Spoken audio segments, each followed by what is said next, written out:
The media, much of the media, not all of it, is very, very dishonest. Honestly, it's fake news. It's fake. They make things up. And Chief Strategist Steve Bannon went much further. Quote, the media should be embarrassed and humiliated and keep its mouth shut and just listen for a while. But Bannon wasn't finished. The media has zero integrity, zero intelligence, and no hard work. You're the opposition party, not the Democratic Party. You're the opposition party.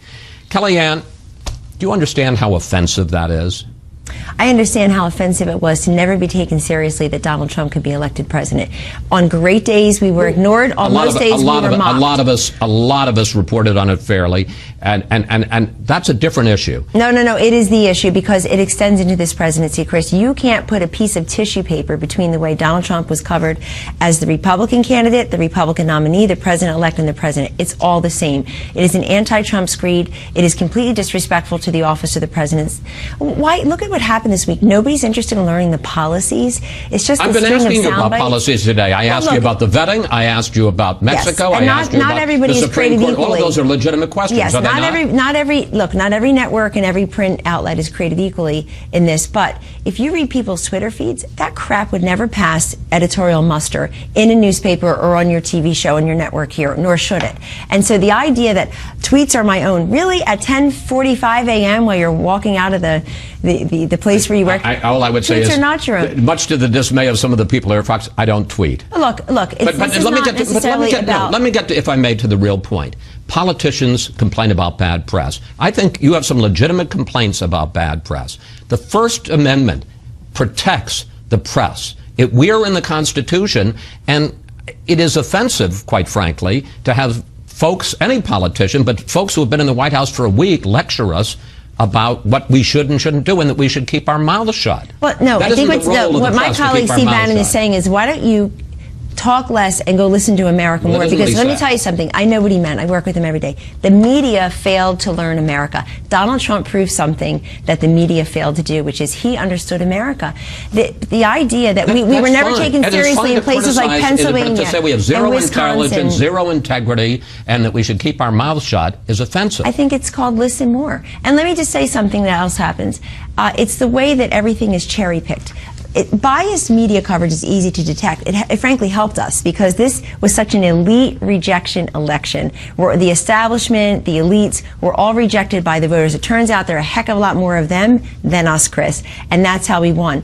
Why is that relevant? It's relevant because people, who's cleaning house? Which one is going to be the first network to get rid of these people who said things that just weren't true? Talk about fake news. Talk about alternative facts. What happened last week? I went on 3 network Sunday shows. I spoke for 35 minutes on 3 network Sunday shows. You know what got picked?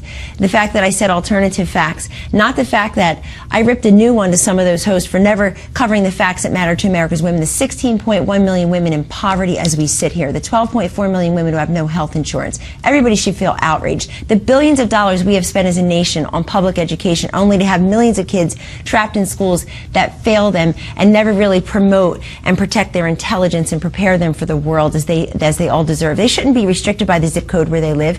They should be lifted up. This has all been a colossal failure, and nobody wants to talk about that. They want to talk about it's always zing, it's always playing gotcha. There's no question that when you look at the contributions made by the media, money contributions, they went to Hillary Clinton.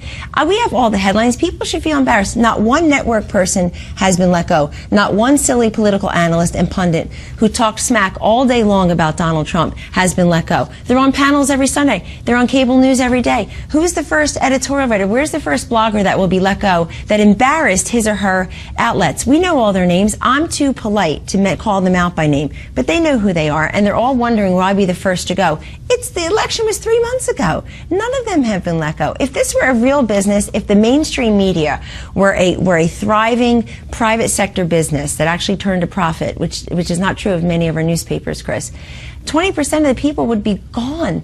They embarrassed. They failed to protect their shareholders and their board members and their colleagues. And yet we deal with them every single day. We turn the other cheek. If you're part of Team Trump, you walk around with these gaping, seeping wounds every single day. And that's fine. I believe in a full and fair press. I'm here every Sunday morning. I haven't slept in months. I believe in a full full and fair press. But with a free press comes responsibility, and the responsibility is to get the story right. Biased coverage, easy to detect. Incomplete coverage, impossible to detect. That's my major grievance, is that the media they're not giving us complete coverage.